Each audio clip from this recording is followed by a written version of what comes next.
ஹாய்ங்க, எல்லாரும் எப்படி இருக்கீங்க? நாங்கள் ரொம்ப நல்லா இருக்கோம். இன்றைக்கி நான் உங்களோட என்ன வீடியோ ஷேர் பண்ண போகிறேன்னு பார்த்தீங்கன்னா, ஒரு வீக்கெண்டில் நாங்கள் இப்போது ஸ்கூல் ஹாலிடேஸ் அப்படிங்கிறனால அக்வாரியம் போகலான்னு சொல்லி புக் பண்ணியிருந்தோம், சீ லைஃபு.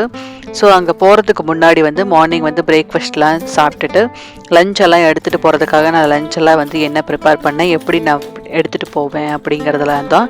ப்ளஸ் அக்வாரியம் எப்படி இருந்தது அப்படிங்கிறலாம் தான் நான் இன்றைக்கி உங்கள் வீடியோவில் ஷேர் பண்ண போகிறேன். இந்த வீடியோ பிடிச்சிருந்தது அப்படின்னா லைக் பண்ணுங்கள். என்னோடய சேனலை இன்னும் நீங்கள் சப்ஸ்கிரைப் பண்ணல அப்படின்னா மறக்காமல் சப்ஸ்கிரைப் பண்ணி பக்கத்தில் இருக்க பெல் ஐக்கானை கிளிக் பண்ணி ஆல்க பட்டனை ப்ரெஸ் பண்ணுங்கள். அப்போ தான் ரெகுலராக போடுற வீடியோஸோட நோட்டிஃபிகேஷன் உங்களுக்கு கிடைக்கும்.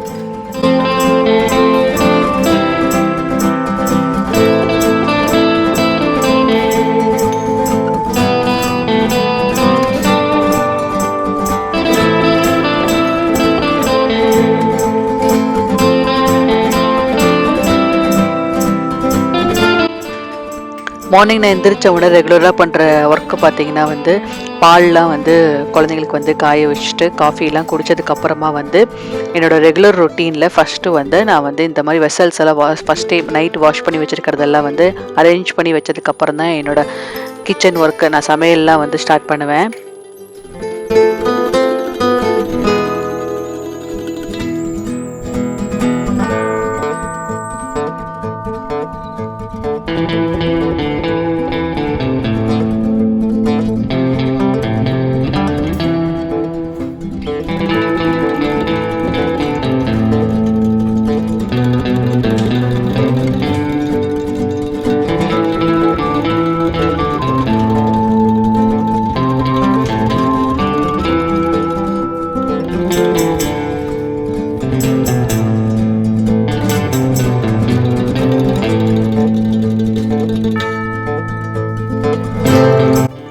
லஞ்ச் மேக்ஸிமம் வீட்லேயே செஞ்சு தான் எடுத்துகிட்டு போவோம் வெளியே போகும்போதெல்லாம். ஏன்னா வெளி ஃபுட்டு எங்களுக்கு யாருக்குமே பிடிக்காது.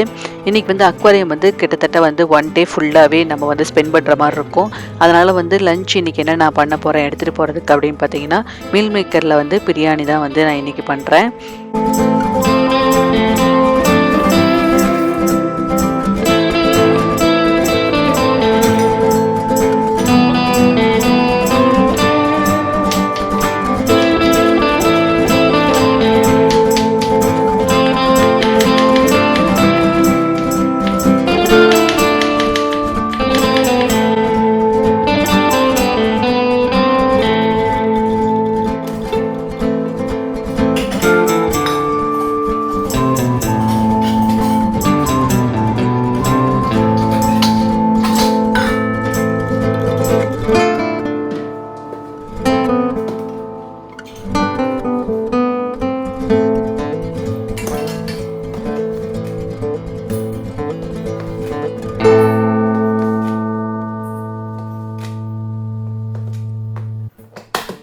ஃபஸ்ட்டு பிரியாணிக்கு தேவையானது எல்லாத்தையும் நான் கட் பண்ணி வச்சதுக்கப்புறமா நெக்ஸ்ட்டு சோயா பிரியாணி இன்றைக்கி பண்ணுறதுனால சோயாவை நான் எப்போவுமே நல்லா கொதிக்கிற சுடுதண்ணியில் நான் ஊற்றி ஒரு 15 மினிட்ஸ் நம்ம பிரியாணியில் போடுற வரையுமே நான் நல்லா ஊற வச்சுருவேன். அப்படி ஊற வச்சுட்டு அதை வடித்து எடுத்துகிட்டு நம்ம போட்டோம் அப்படின்னா அந்த சோயாவில் இருக்க ஸ்மெல் சுத்தமாக வராது. பிரியாணியும் நல்லாயிருக்கும், டேஸ்ட்டாக இருக்கும். நெக்ஸ்ட்டு நான் இன்றைக்கி பிரியாணி ஜீரா ரைஸ் தான் செய்ய போகிறேன். ஸோ அதனால் ஜீரா ரைஸும் நான் எடுத்து வச்சுக்கிட்டேன்.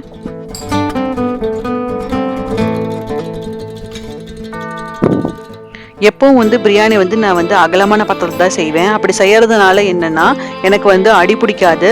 இன்னொன்று என்னென்னா நான் நல்லா குழையாமல் நல்லா உதிரியாக பிரியாணி எனக்கு வரும். இன்றைக்கி பிரியாணி செய்கிறதுக்கும் பார்த்தீங்கன்னா நான் இந்த மாதிரி அகலமான பாத்திரம் குக்கர் தான் எடுத்திருக்கேன். குக்கர் நல்லா லைட்டாக காஞ்சதுக்கப்புறம் அதில் ஒரு 4 டேபிள் ஸ்பூன் ஆயில் கடலெண்ணெய் விட்டுக்கிட்டேன். கடலெண்ணெய் விட்டு 2 டேபிள் ஸ்பூன் நெய் விட்டுட்டு அதில் பட்டை ஒரு 4-5 துண்டு, கிராம்பு ஒரு 6 கிராம்பு, 2 ஏலக்காய் இதை போட்டுட்டு பிரியாணிக்கு எப்போவுமே பச்சை மிளகா தான் நான் காரத்துக்கு ஆட் பண்ணுவேன். வேறு எந்த தூளும் காரத்துக்கு நான் ஆட் பண்ண மாட்டேன். மிளகாத்தூள் அந்த மாதிரி எதுவுமே ஆட் பண்ண மாட்டேன். அதனால் பச்சை மிளகா ஒரு 6-7 பச்சை மிளகா நடுவில் மட்டும் கீறி அதை ஆட் பண்ணிக்கிட்டேன். அப்புறம் 3 பெரிய வெங்காயம் நல்லா ஃபைனாக சாப் பண்ணி அதையும் நான் ஆட் பண்ணிவிட்டு அதிலே கொஞ்சம் உப்பு, தேவையான அளவு உப்பு போட்டு நல்லா வதக்கி விட்டுக்கிட்டேன் வெங்காயத்தை ஃபஸ்ட்டு.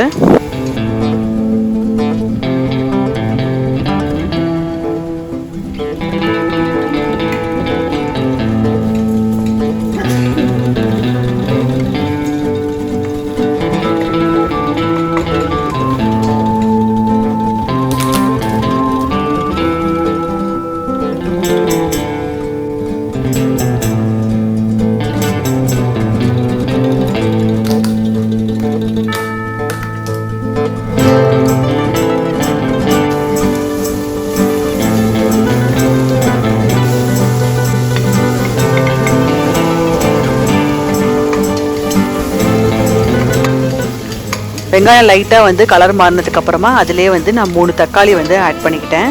3 தக்காளி ஆட் பண்ணதுக்கு அப்புறமா எப்போவுமே வந்து தக்காளி போட்டதுக்கு அப்புறம் தான் நான் இஞ்சி பூண்டு பேஸ்ட் போடுவேன். அதனால வந்து 1 டீஸ்பூன் வந்து இஞ்சி பூண்டு பேஸ்ட்டும் நான் வந்து போட்டுக்கிட்டேன்.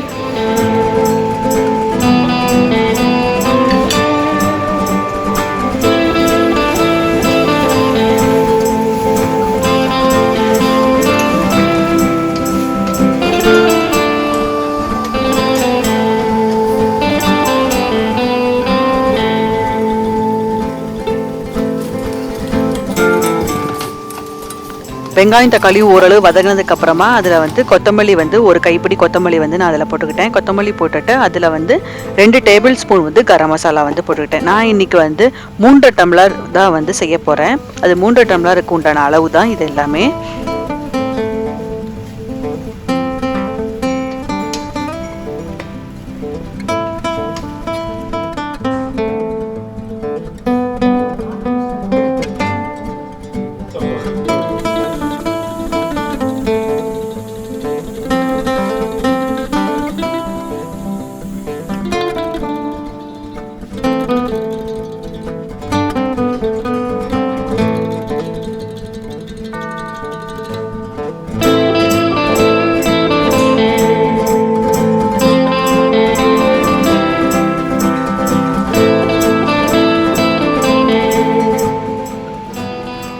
பிரியாணி நல்லா வணங்குறதுக்குள்ளே பார்த்தீங்கன்னா வந்து வெங்காயம் தக்காளி அதெல்லாம் நல்லா வதங்கணும். அது வதங்குறதுக்குள்ளே பார்த்தீங்கன்னா வந்து இந்த சோயாபீன் வந்து நம்ம ஊற வச்சிருந்தோம் இல்லையா, அந்த சோயாவை வந்து நல்ல தண்ணியை வந்து ஃபஸ்ட்டு வந்து வடிச்சுக்கிட்டு 2-3 தடவை வந்து அதை வந்து வேறு தண்ணியில் வந்து நல்லா கழுவிட்டு அதை கையில் இந்த மாதிரி நல்லா புழிஞ்சி தனியாக வந்து எடுத்து வச்சுக்கிட்டேன்.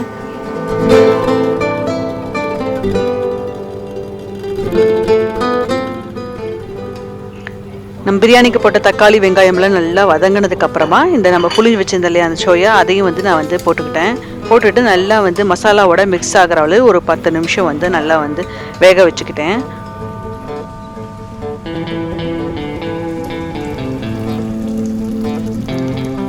மூன்று டம்ளர் அரிசிக்கு நான் 7 டம்ளர் சுடுதண்ணி வந்து நான் வந்து கெட்டிலில் வந்து சூடு பண்ணி வச்சுருந்தேன். அதையும் வந்து நான் ஊற்றி நல்லா வந்து கொதிக்க வச்சுக்கிட்டேன். பிரியாணி ரெடி ஆகிறதுக்குள்ளே பார்த்தீங்கன்னா வந்து நான் பிரியாணிக்கு வந்து சைட் டிஷ் வந்து முட்டை தான், பாயில்டு எக் தான் வந்து எடுத்துகிட்டு போகலாம் அப்படின்னு சொல்லி பாயில்டு எக்கும் நான் வந்து வேக வச்சுக்கிட்டேன். பிரியாணிக்கு உப்பெல்லாம் சரியாக இருக்கான்னு பார்த்துட்டு அதில் வந்து ஜீரா ரைஸை வந்து ஒரு தடவை மட்டும் கழுவிட்டு அதை அரிசியும் அதில் போட்டுட்டு நான் வந்து குக்கரை வந்து மூடி சிம்மில் வந்து 20 நிமிஷம் நான் வந்து வச்சுக்கிட்டேன்.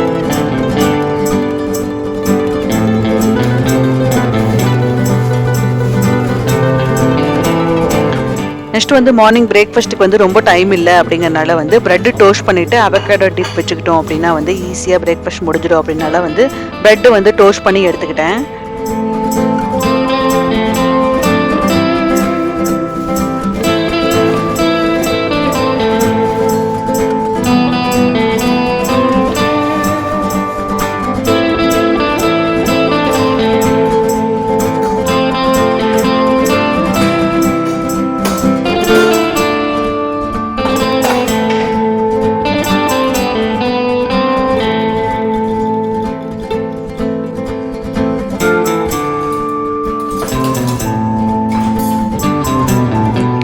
மினிட்ஸில் இப்போ பிரியாணியும் ரெடி ஆகிடுச்சு. பிரியாணி வந்து ஆறுனதுக்கு அப்புறம் தான் போட முடியும் அப்படிங்கிறனால, பேக் பண்ண முடியும் அப்படிங்கிறனால பிரியாணி வந்து ஒரு தடவை நல்லா வந்து இந்த மாதிரி வந்து மிக்ஸ் பண்ணி விட்டுட்டு அதை வந்து ஓப்பன்லேயே வந்து ஒரு 10 மினிட்ஸ் 15 மினிட்ஸ் வந்து நான் அப்படியே ஓப்பன்லேயே விட்டேன். அது ஆறட்டும் அப்படிங்கிறனால அதுக்குள்ளே பார்த்தீங்கன்னா வந்து எக்கும் வந்து பாயில் ஆகிடுச்சு. அந்த எக்கும் வந்து நான் பேக் பண்ணி எடுத்து வச்சுக்கிட்டேன்.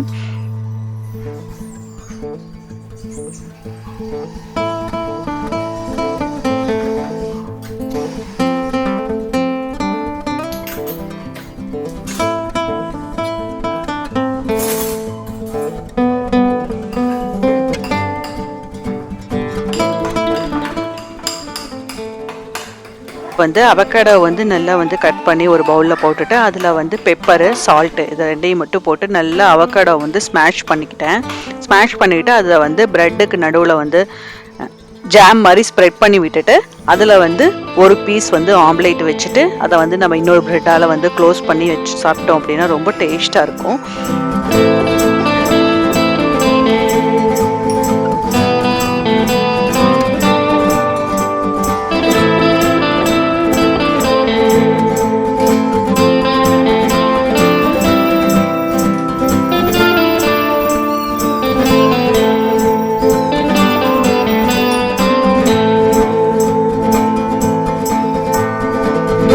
எப்போவுமே நான் வெளியே எடுத்துகிட்டு போகும்போது பார்த்தீங்கன்னா வந்து நம்ம பிளாஸ்டிக் கண்டெய்னரில் போட்டுட்டு போகிறதுனால நான் வந்து இந்த மாதிரி அலுமினியம் ஃபாயிலில் வந்து ஃபுல்லாக வந்து கவர் பண்ணிடுவேன். அந்த கண்டெய்னரை கவர் பண்ணிவிட்டு அதுக்கு மேலே வந்து நான் இந்த மாதிரி வந்து எந்த ஃபுட்டு கொண்டு போகிறேனோ அந்த ஃபுட்டை வந்து போட்டு நாங்கள் எடுத்துகிட்டு போவோம்.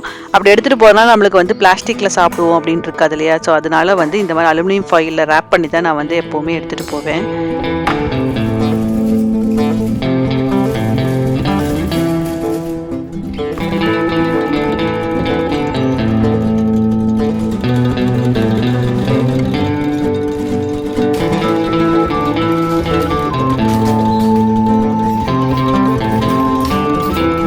இப்போ லஞ்சுக்கு பார்த்தீங்கன்னா எல்லாம் பேக் பண்ணிட்டேன். ஸ்பூனு எல்லாத்தையும் வச்சு ஸ்நாக்ஸும் கொஞ்சம் வச்சு லஞ்சுக்கு வந்து நான் ஃபுல்லாக பேக் பண்ணிட்டேன்.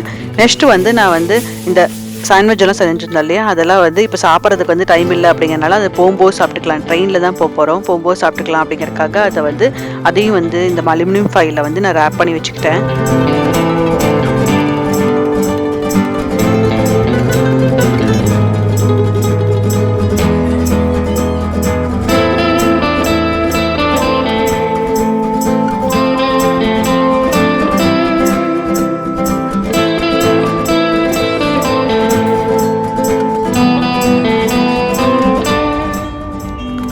இந்த அவகேடோ டிப் வந்து ரொம்ப சூப்பராக இருந்தது.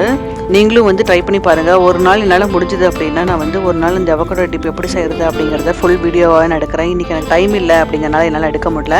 ஸோ நாங்கள் வந்து ட்ரெயினில் போக போக தான் எங்களோட பிரேக்ஃபாஸ்ட்லாம் வந்து நாங்கள் வந்து சாப்பிட்டுட்டு வந்து பார்த்திங்கன்னா வந்து ரொம்ப மழை இந்த அன்னைக்கு செம்ம மழை, ரெய்னி டே தான் சொல்லியிருந்தாங்க. பட் நாங்கள் புக் பண்ணிட்டோம் அப்படிங்கிறனால எங்களால் கேன்சல் பண்ண முடியல. அப்படிங்கிறனால இன்றைக்கி போயிடலாம் எப்படியாவது அப்படின்னு சொல்லி தான் நாங்கள் வந்து வந்துட்டோம்.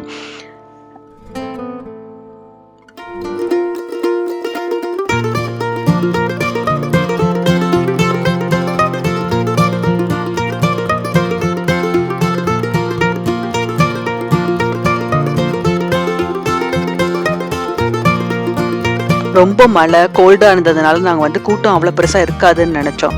பட் ஆனால் வந்து ரொம்ப கூட்டமாக இருந்துச்சு. ஏன்னா வந்து இப்போ ஸ்கூல் ஹாலிடேஸ் வேறு ஸ்டார்ட் பண்ணதுனால வந்து நிறைய பேர் வந்து வந்திருந்தாங்க. ஸோ இப்போ வந்து என்ட்ரன்ஸில் தான் நாங்கள் வெயிட் பண்ணிகிட்ருக்கோம். உள்ளே வந்து போகிறதுக்காக வந்து லைனில் நின்றுட்டுருக்கோம்.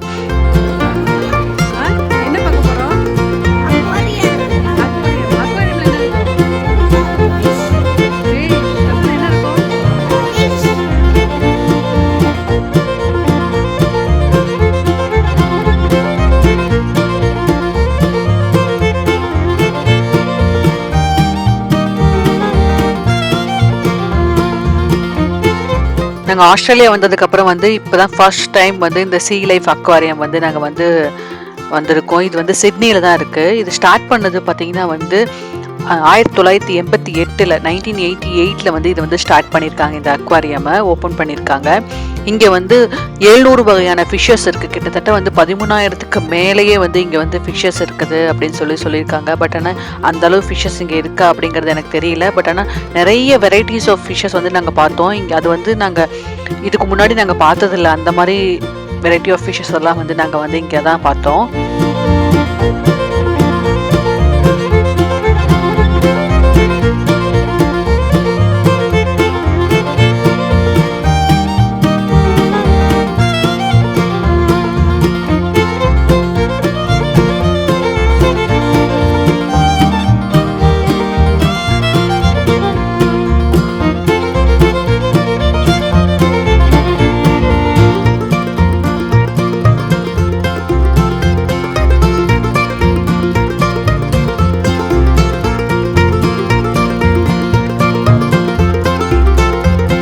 நெக்ஸ்ட் வந்து இந்த அக்வாரியம்குள்ளே வந்து பார்த்தீங்கன்னா சின்ன சின்ன டேங்க்ல அந்த மாதிரி தான் வந்து வச்சுருந்தாங்க. சின்ன சின்னதுன்னா நம்ம மேக்ஸிமம் அக்வாரியமும் நம்ம யோசிக்கும் போது அது வந்து சின்ன டேங்க் அந்த மாதிரி தான் இருந்தது. பட் ஆனால் வந்து கீழே அண்டர் கிரவுண்டில் வந்து பார்த்தீங்கன்னா வந்து பிக்கஸ்ட் டேங்க், அந்த டேங்கோட வால்யூம் பார்த்தீங்கன்னா வந்து 2 lakh litres water volume capacity உள்ள டேங்க்கு வந்து நம்மளுக்கு வந்து ஒரு சீ லைஃபையே நம்மளுக்கு வந்து எக்ஸ்போஸ் பண்ணுற மாதிரி வந்து கொடுத்துருந்தாங்க. அது ரொம்ப பியூட்டிஃபுல்லாக இருந்தது. நம்ம வந்து கடலுக்கு அடியில் போனால் எப்படி இருக்கும், அது கடலுக்கு அடியில் போய் நம்ம வந்து ஃபிஷ்ஷஸை பார்த்தா எப்படி இருக்குமோ அந்த மாதிரி வந்து செட் பண்ணியிருந்தாங்க. ரொம்ப பியூட்டிஃபுல்லாக இருந்தது. அங்கே இருக்க ஃபிஷ்ஷஸும் வந்து ரேர், நம்மளால் பார்த்துருக்கவே முடியாது அந்த ஃபிஷ்ஷஸ். அந்த மாதிரி ஃபிஷ்ஷஸ் எல்லாம் வந்து நிறைய இருந்தது.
இன்னைக்கு நான் ஷேர் பண்ணியிருக்கேன் இந்த vlog எப்படி இருக்கு அப்படிங்கறத வந்து மறக்காம கமெண்ட் செக்ஷன்ல கமெண்ட் பண்ணுங்க.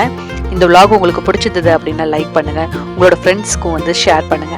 என்னோட சேனலை இன்னும் நீங்க சப்ஸ்கிரைப் பண்ணல அப்படின்னா மறக்காம சப்ஸ்கிரைப் பண்ணி பக்கத்துல இருக்க பெல் ஐகானை கிளிக் பண்ணி ஆல்கிற பட்டனை பிரஸ் பண்ணுங்க. அப்பதான் நான் போடுற வீடியோஸோட நோட்டிஃபிகேஷன் உங்களுக்கு ரெகுலரா கிடைக்கும்.